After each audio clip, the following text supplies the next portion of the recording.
ఈరోజు కామిక ఏకాదశి అంటారు.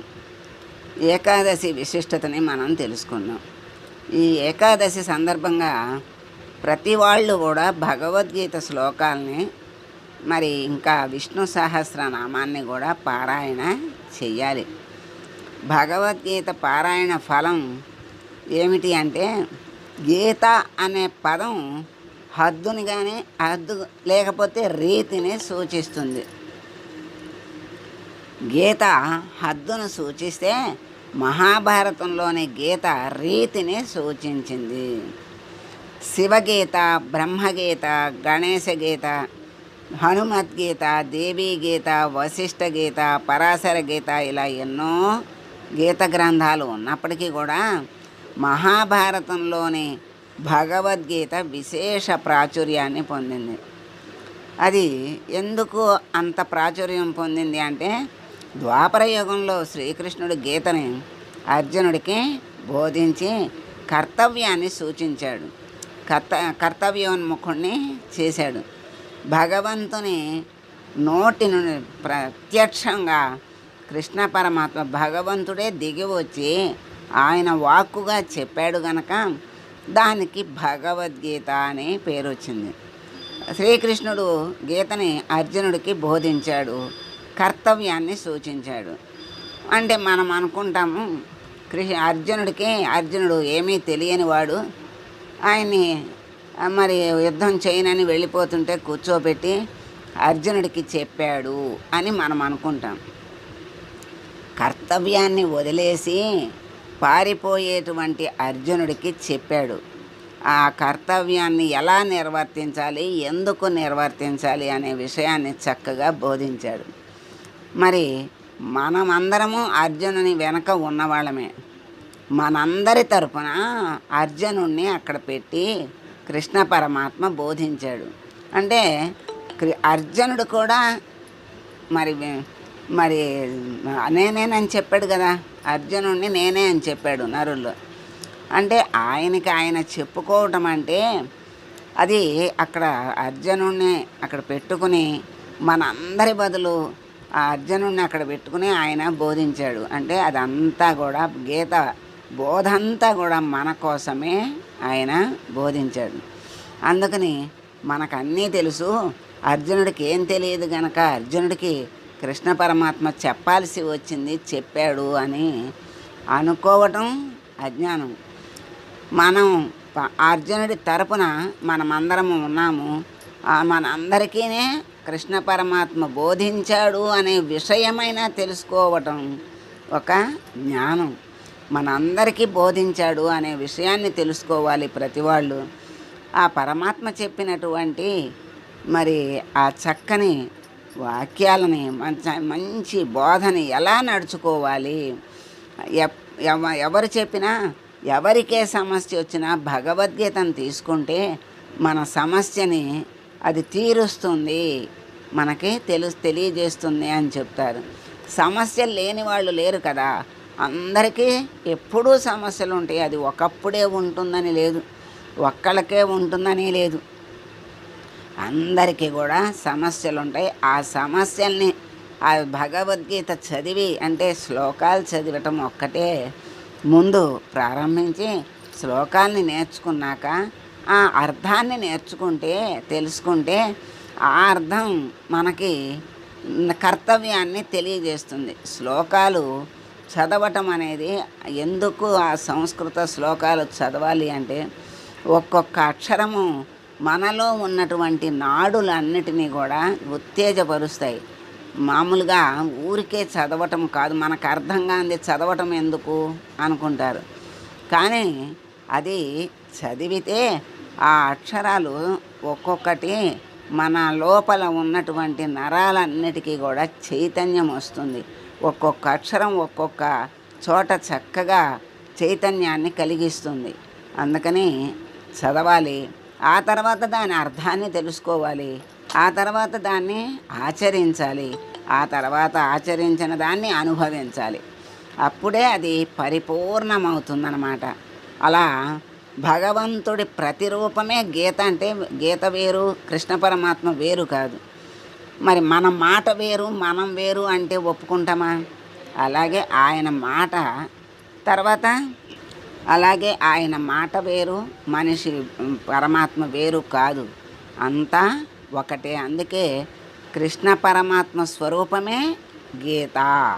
ధర్మస్థాపన చేసేందుకే ఆ గీతను ఆయన బోధించాడు.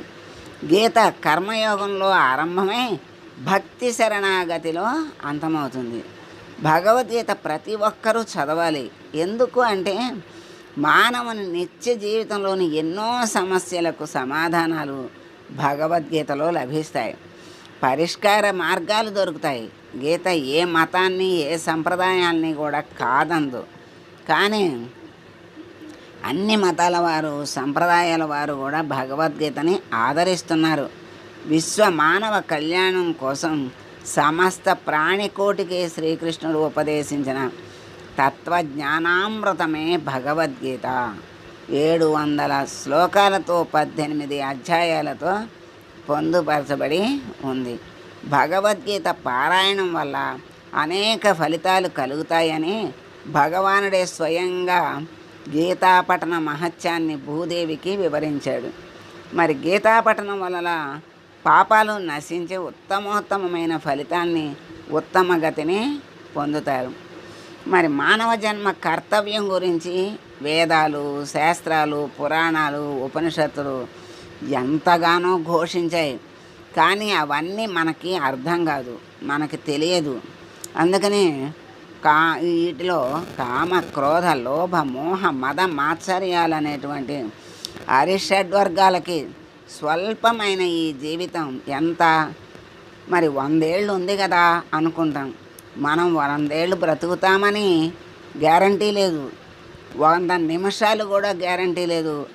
వెన్నంటి ఉంటుందంట మృత్యువు. ఏ క్షణంలో అలా కబళించేస్తుందో ఎవరికీ తెలియదు. చావు అనేది చెప్పిరాదు కనుక, ఏ క్షణంలో చనిపోతామో తెలియదు గనక ఎప్పుడూ భగవన్నామ స్మరణ చేస్తున్నట్లయితే ఏ క్షణంలో ప్రాణం పోయినా ఆ భగవంతుని సన్నిధికే వెళ్ళిపోతాడు. అందుకని మరి వెళ్ళిపోయే క్షణంలో స్మరణ చేయటానికి కాను జీవితం అంతా సాధన చేస్తే కానీ ఆ సమయంలో ఆ నామస్మరణ చేయటం సాధ్యం కాదు. లేకపోతే నారా అని 2 అక్షరాలన్నా, నారాయణంలో 2 అక్షరాలన్నా అంటాడని వాడితో ఏనాడు భగవంతుని స్మరణ చేయలేదని నార తీసుకెళ్ళి ఇదేంటని అడిగితే పీచు అన్నాడంట. ఆ సంస్కారం లేకపోతే వాక్కు రాదు. మరి ఎంతో సాధన చేస్తేనే అతి కష్టం మీద చివరకు వస్తుంది. మరి ఏ సాధన లేకుండా, ఏ సంస్కారం లేకుండా ఎలా వస్తుంది? రాదు. మరి నాకు సంస్కారం లేదు, మాకు రాదు అంటారు. అంటే మరి ఎప్పటికైనా ఆ సంస్కారాన్ని మనం పోగు చేసుకుంటేనే మనకి వస్తుంది తప్ప దానంతట అది ఎప్పుడూ రాదు. మరి స్వల్పమైన జీవితాన్ని వ్యర్థం చేయకుండా భగవత్ సేవలో నిమగ్నమై జీవితాన్ని సార్థకం చేసుకోవాలి. ఈ స్వల్పమైన జీవితకాలంలో మానవుడు సత్ప్రవర్తనపరుడై జీవితాన్ని చరితార్థం చేసుకోవాలి. సృష్టికర్త అయిన ఆ భగవంతుడే అవతార రూపంలో మానవుడై జన్మించినప్పుడు అతని జన్మకు కూడా మరణం ఉంటుంది. నామరూపాలు ఎప్పుడైతే ధరిస్తాడో అప్పుడు మరణం తప్పకుండా ఉంటుంది. జననం ఉన్నప్పుడు మరణం ఉండాల్సిందే, జన్మకు కూడా మరణం ఉంటుంది. అలాగే సృష్టిలో జన్మించిన ప్రతి జీవికి మరణం అనివార్యమనే సత్యాన్ని బోధిస్తుంది భగవద్గీత. భగవంతుడు ఎక్కడున్నాడు అంటే సర్వాంతర్యామి, నిరాకారుడు, నిర్గుణుడు, అన్ని రూపాలు ఆయనవే. భగవంతుని ఏ రూపంలో అయినా ఆరాధించవచ్చు. క్షేత్రజ్ఞ విభాగ యోగంలో శ్రీకృష్ణ పరమాత్మ భగవద్గీత 13వ అధ్యాయంలో మానవ శరీరం ఏ విధంగా ఆవిర్భవించింది, దాని ప్రాముఖ్యత, లక్షణాల గురించి వివరంగా పేర్కొన్నారు.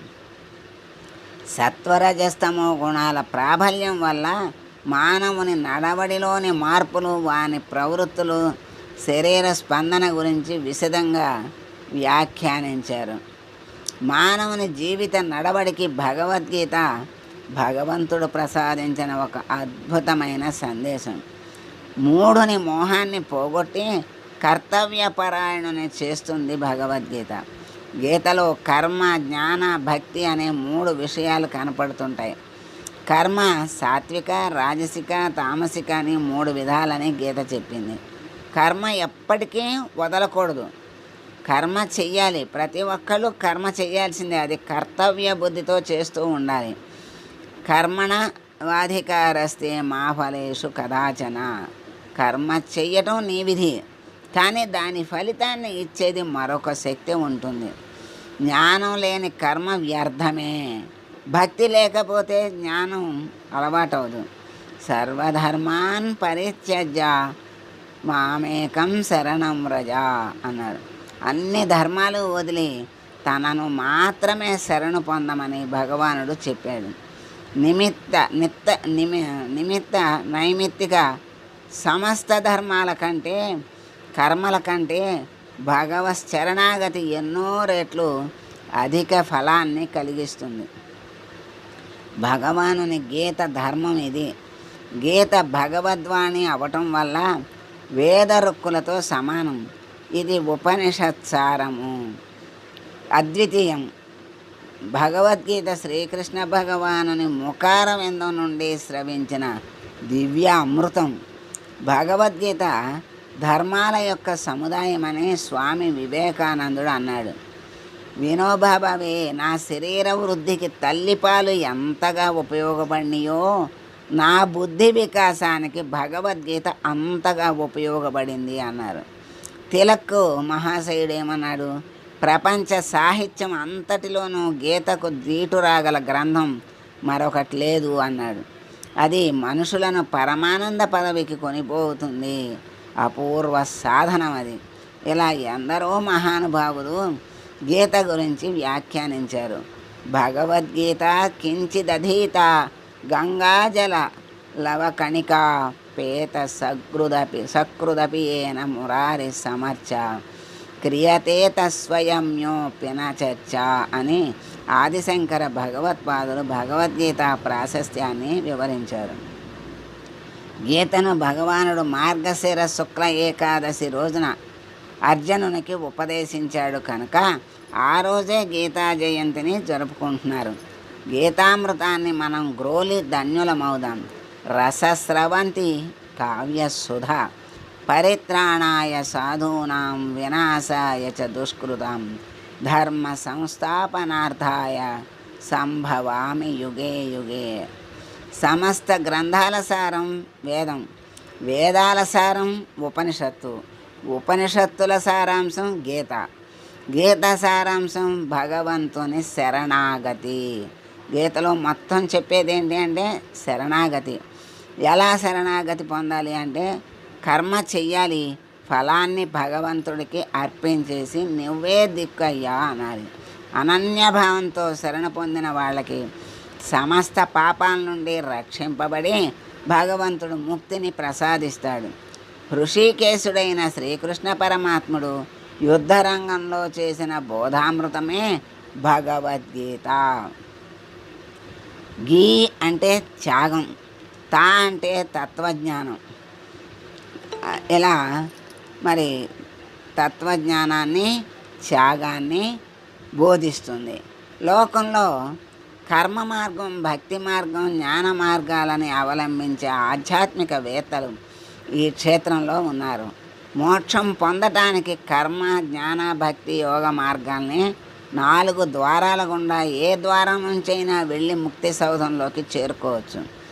ఎక్కడెక్కడి నదులన్నీ ఎక్కడికి వెళ్తాయి? సముద్రంలోకి వెళ్తాయి. అలాగే ఈ మార్గాలన్నీ కూడా జీవుని కైవల్యధామానికి చేరుస్తాయి. చిత్తం తమోగుణంతో కూడి వాసనలతో నిండిపోయి కఠిన శిలలాగా ఉన్నంత వరకు ఎన్ని పూజలు, హోమాలు, ఉపవాసాలు ఉన్నా భగవంతుణ్ణి చూడలేరు. కొన్ని వేల యుగాల్లో చేసిన ఫలితాన్ని సులభంగా పొందే మార్గం భగవద్భక్తి. పంచమ వేదంగా ప్రసిద్ధికెక్కిన మహాభారతంలోని భగవద్గీతకు ప్రత్యేక స్థానం ఉంది. భగవద్గీతలోని అక్షరాలకు అనంత శక్తి ఉంది. భగవద్గీత కేవలం భక్తి బోధనే కాదు, హిందూ సంస్కృతి వికాసానికి మూలాధారాలు అందులో ఉన్నాయి. ధర్మక్షేత్రం కురుక్షేత్రం అన్నారు. ఈ కురుక్షేత్రంలోని పాండవులకు కౌరవులకు మధ్య జరుగుతున్నటువంటి భీకర సంగ్రామం, ధర్మానికి అధర్మానికి అనాదిగా అవిరామంగా జరుగుతున్న పోరాటం. ఆ పరిస్థితుల్లో పార్థుడే కాదు, ఎవరున్నా అంతర్మథనానికి లోను కావాల్సిందే. పార్థుని సందేహాలకు ఇచ్చిన సమాధానమే ఈ గీత సారాంశం. నిరాశ నిస్పృహలతో అచేతనావస్థలో ఉన్న పార్థుడికి కర్తవ్య బోధ చేసి శ్రీకృష్ణుడు అతన్ని యుద్ధోన్ముఖుని గావించాడు. ధర్మ సంస్థాపన కోసం బోధించిన ఈ గీత నేటి తరాన్ని కూడా అంతే సమర్థంగా కర్తవ్యోన్ముఖుల్ని చెయ్యగలదు. మరి అనేక సంశయాలకు దారి చూపగల జ్ఞాన సంపద ఇది. ఈ జ్ఞాన సంద్రాన్ని మధించిన వారు ఎందరో మహానుభావులు, విద్యావేత్తలు, తాత్వికులు, వేదాంతులు తమ తమ పరిధిలో వారి అవగాహన ప్రస్ఫుటంగా వివరించారు. ఇది భారతీయులకే కాక యావత్ ప్రపంచానికి మహాప్రసాదం. ఇహపరాలకు, ప్రాపంచిక ఆధ్యాత్మికాలకు సంబంధించిన అనేక అంశాలు పండు ఒలిచినట్లుగా తర్కబద్ధంగా సుబోధంగా వివరించారు. గీత అంటే భగవద్గీతే కాదు, వశిష్ఠ గీత, హంసగీత, భ్రమరగీత, శృతిగీత, బ్రాహ్మణ గీత, ఇలా దాదాపు 18 గీతలు ఉన్నాయి. గీత శబ్దం వినపడగానే భగవద్గీత ఒక్కటే మన కళ్ళ ముందు ప్రత్యక్షమవుతుంది. నేను యుద్ధం చెయ్యను, బంధువులు, తాతలు, అన్నగారులు, మేనమామలు వీరిని చంపి రాజ్యాన్ని పాలించాలి, అందుకే నాకు ఈ రాజ్యం వద్దన్నాడు అర్జునుడు. యుద్ధం ఎందుకు చేయాలో గీతలో చక్కగా విడమర్చి చెప్పాడు శ్రీకృష్ణుడు. నీ విద్యుక్త ధర్మాన్ని నీవు నెరవేర్చు, అది కర్మ చేయటం కన్నా గొప్పది. గీత భౌతిక అజ్ఞానం నుండి ఉద్ధరించడమే పరమతత్వం. ప్రతి ఒక్కరూ కర్మలపై ఆశ లేకుండా కర్మలు చేస్తూ వాటి పైన ఆసక్తి చూపించాలి. అంటే కర్మ ఫలాన్ని ఆశించకుండా కర్మల మీద ఆసక్తితో ధర్మబద్ధమైన కర్మలు చేస్తూ ఉండాలి. అప్పుడే మానవుడు అభివృద్ధి చెందుతాడు. జడ పదార్థం కంటే ఇంద్రియాలు ఉత్తమం, ఇంద్రియాల కంటే మనసు ఉత్తమం, మనసు కంటే ఆత్మ ఉత్తమమైనది. అందుకే మనిషి తాను చేయదలిచిన పని ఆత్మసాక్షిగా చెయ్యాలి. ఆత్మను ఒప్పిస్తే అన్నింటినీ ఒప్పించినట్లే. ఆత్మను ఒప్పిస్తే అన్నింటినీ ఒప్పించినట్లే. ప్రతిఫలాక్ష లేకుండా మనం పని చెయ్యటమే మన ధర్మం. భగవద్గీతలో జ్ఞానకర్మ మార్గాల్లో ఏది విశిష్టమైనది అనే దానికి ఎంతటి జ్ఞాని అయినా కర్మలు చెయ్యక తప్పదని, కర్మలు చేస్తే ప్రతిఫలాపేక్ష లేకుండా ఉండాలి, అలా చేస్తే ఫలాపేక్ష లేకుండా చేస్తే దోషం ఉండదని సమన్వయం చేసి చూపిస్తుంది. భగవద్గీతలో ఒక్కొక్క అధ్యాయానికి ఒక్కొక్క పేరుంది. ఒక్కొక్క అధ్యాయ మహత్తు చెప్పడానికి ఒక్కొక్క కథ ఉంది. భగవద్గీతలో 100 శ్లోకాల దాకా సంజయాదుల ప్రశ్నోత్తరాలు, వర్ణనలు, విమర్శలు ఉన్నాయి. గీత మొదటి 5 అధ్యాయాలు తన ముఖంగాను, తరువాత వచ్చే 10 అధ్యాయాలు 10 భుజాలుగాను, 16వ అధ్యాయం ఉదరంగాను, 17, 18 అధ్యాయాలు తన 2 పాదాలుగా ఉంటాయని శ్రీ మహావిష్ణువు చెప్పాడు భగవద్గీతలో. ఒక అధ్యాయమైన పారాయణం చేయాలి. కనీసం ఒక్క శ్లోకమైన త్రికరణ శుద్ధిగా పఠించాలి. ఆధ్యాత్మిక ఆనందాన్ని పొందాలి. ఈరోజు ఏకాదశి సందర్భంగా భగవద్గీత విశేషము చెప్తూ దాంట్లో అది ఎందుకు, ఎలా వచ్చింది, దాంట్లో ఏమున్నాయి, పరమాత్మ ఏం చెప్పాడు, అందరికీ ఎలా ఆదర్శమైంది, అందరికీ ఎలా సూచనలు ఇస్తోంది అనే విషయాన్ని మనం దీంట్లో తెలుసుకున్నాం. జై కృష్ణం వందే జగద్గురుం. జై శ్రీకృష్ణ.